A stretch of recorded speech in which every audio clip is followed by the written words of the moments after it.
guys, welcome back to Ivy and Skin channel. So guys, today we want to talk about hydroquinone. What is hydroquinone? What is this product? Because most of us are familiar with it, right? Yes, we are, especially as a formulator. You don't even have to be a formulator to be familiar with hydroquinone, what it does, and everything about hydroquinone. So we're going to talk about hydroquinone. Okay, so I'll do my best to keep this video as short as possible. I'll try. So guys, before we get straight into this topic, so please kindly click on your subscription button and the notification bell so you get notified whenever I post new video. Please kindly do that for me and help this family grow. Let's be a tribe, let's be a family. Boom. So let's hydroquinone. Is it good? Is it bad? That's what I want to talk about. And yes, it won't be long. So yes, I'm going to tell you that hydroquinone is good. It is. And hydroquinone is bad. It is. But I'm sure majority of people know that it's bad. And maybe, So let's just talk about it. What is hydroquinone for? Hydroquinone is used to treat spots such as hyperpigmentation, melasma, liver spots, freckles on the body. Sometimes most of your melasma or hyperpigmentation you get is as a result of pregnancy or pregnancy control pills or hormonal imbalance or exposure to sun or after effect from a certain medication, which includes pregnancy control as well. Discoloration of the body, and so this is what hydroquinone is used for. So the good news first, yes, hydroquinone is good. Hydroquinone is a medication. It is a medication, so you cannot just go using buying a product with hydroquinone for yourself, but majority of people just buy them for lightening of skin purposes. Now, why is it a lightening skin product active? It's because that is what it's meant to do. It's meant to treat a certain skin condition that I just listed, I just mentioned, for a certain period of time. And after, it's just like you get prescribed to take malaria or any other prescription, and for a certain period of time, and after that period of time you still continue taking it, then you're abusing it, and you're just going to get adverse reaction. So when you use hydroquinone beyond the prescribed period of time, you are definitely going to get You begin using hydroquinone, the part you're using it to treat, that place is very substantial to sunburn. It's sensitive to sun exposure. So even the doctor will tell you that while you're using this hydroquinone, you have to apply sunscreen, especially if it's an exposed part of your body. You have to apply sunscreen because that particular part is substantial to sunburn, which can lead to skin cancer, and all this sun wahala. So yes, the way you use it at a certain period, a certain part. You don't apply it, like say for instance you have spot at this particular place, you apply the hydroquinone treatment there. You don't go applying it in your whole face. No, you apply because it's just like you have a shoulder pain and you're supposed to apply use some hot balm or something to massage it. Then you go massaging your neck here, your head, your armpit, your knee, when you just, it's just your shoulder. So the point is you only apply it at a certain part that you're aimed to treat, and after you treat it, if you have to go out, you must apply sunscreen. There's just no two ways about it, because or else that place, if it's darkening, it will just continue getting, it is just going to adverse reaction entirely.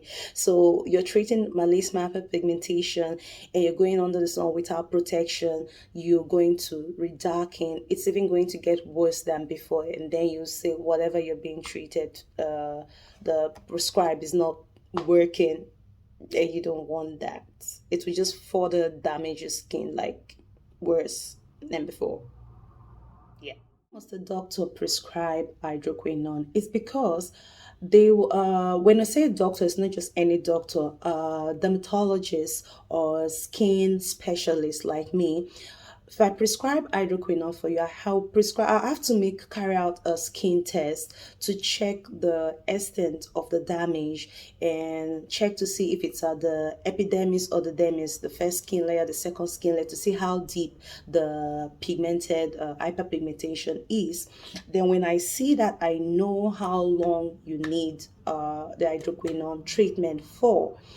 I don't just go tell you, okay, go take this cream, go use that cream.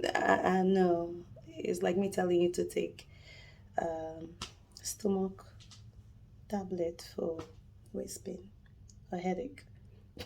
So no, I have to check your skin to identify how severe, how skin deep the hyperpigmentation is, or melasma, whichever, and then I can prescribe the percentage of the hydroquinone that will serve for that treatment and for you to attain a result, and how long you should use it for, not beyond that time and not more than a certain percentage. That's why some creams you buy, you see that they boldly state it there, at least they're honest enough to state it there, that there's 2% hydroquinone. And then if you must go out, buy over the counter OTC cream for facial treatment or something without getting a doctor's prescription, you don't go buying a cream, a product that's more than 2% hydroquinone.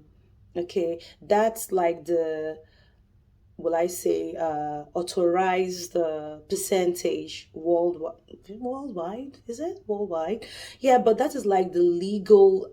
Well, I put it, directive that you don't use beyond 2%. When you go beyond 2%, then you have to get a doctor's prescription. So without a doctor's prescription, you can use just 2%, below 2%, but not more than 2%. So if you fall into the category where you get a product, because like I said, some people are honest enough to state on the label that this product contains hydroquinone, but if majority of them are not honest, especially, let me not mention names, but majority are not honest. So if you do get a certain product and you're not sure, like if there's hydroquinone, so the way you test the product to see if there's hydroquinone, you take a little bit, put it on a counter or plate, a plate, let it be a plastic plate or this thing, a ceramic plate, but not a stainless plate. So don't use stainless steel spoon. So you take a little bit, you put it on a plate, a plastic plate, and you pour bleach on it. If the bleach darkens it, then there's hydroquinone or steroids, or which might be mercury, or any of those steroid, but hydroquinone. So if it goes brown, if it doesn't, then there's no hydroquinone in it. Then secondly, if you leave the cream open for a certain period of time, it oxidizes, and even when you open it and put it, just open it, like immediately put it on to your nose to sniff it, it chokes you, like it just like poof, it does that to you. So that's another way. But just in case you don't have that choking smell and you're still uncertain if there's hydroquinone, so you just do this test that I mentioned, and by so doing, you'll know if there's hydroquinone. Another disadvantage of hydroquinone is if you have certain skin conditions like psoriasis and eczema, when you use a product that contains hydroquinone, it will worsen your situation. So now I'm talking about general use, not people going for prescribe no, people that just go buy over the counter and buy, just go to a cosmetic shop and buy a cream. I'm talking about that now. So, and if you're breastfeeding, mom, lactating, and you use hydroquinone, what you're using on your skin, our skin is our largest organ. All the holes from the hair follicles on our skin, where the sweat gland comes from, water, the shower, the bath we have, penetrates.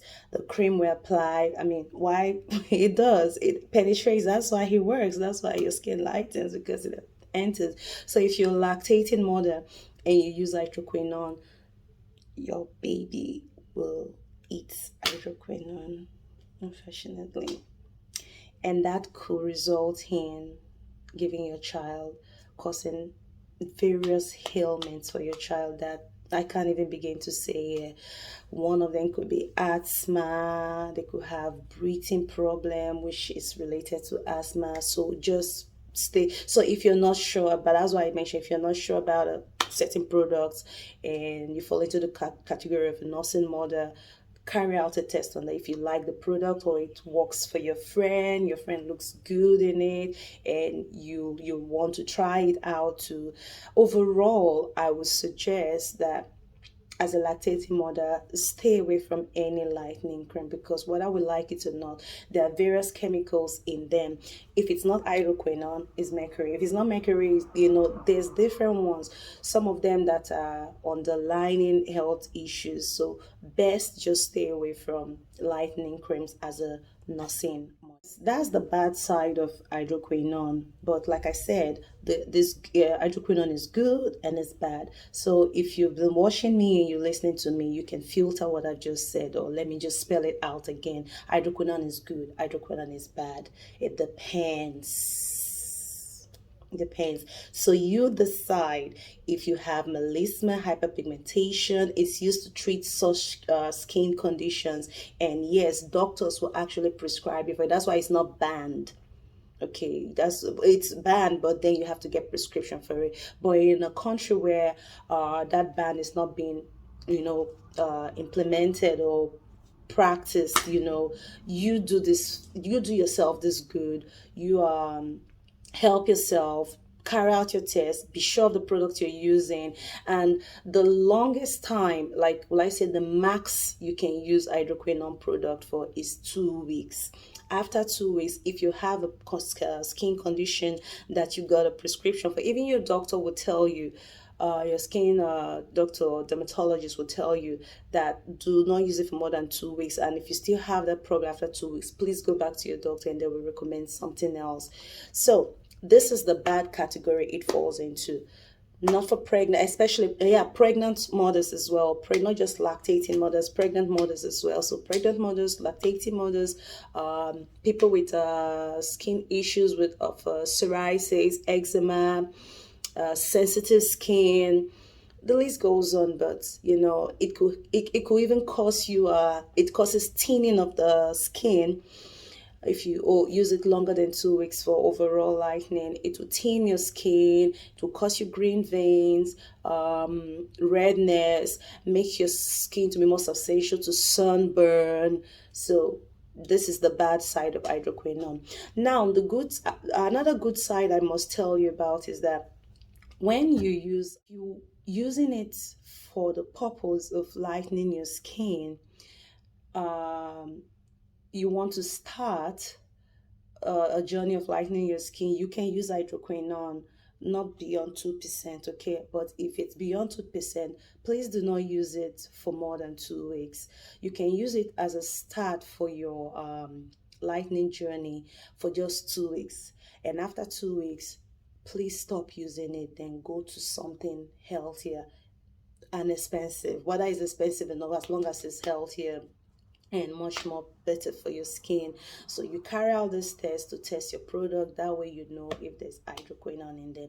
I hope all I've said have helped. And if you have any questions about hydroquinone, anything you're not sure about, or anything contrary to what I've said, kindly please send me a message via my DM on Instagram, or down this put your comment down below here. And please kindly subscribe to this channel and click on the notification bell so you get notified whenever I post new latest video. Thank you guys, all my new subscribers, all my old subscribers. You guys are awesome, awesome gang. So I'll see you guys in my next video. Thank you very much. Bye.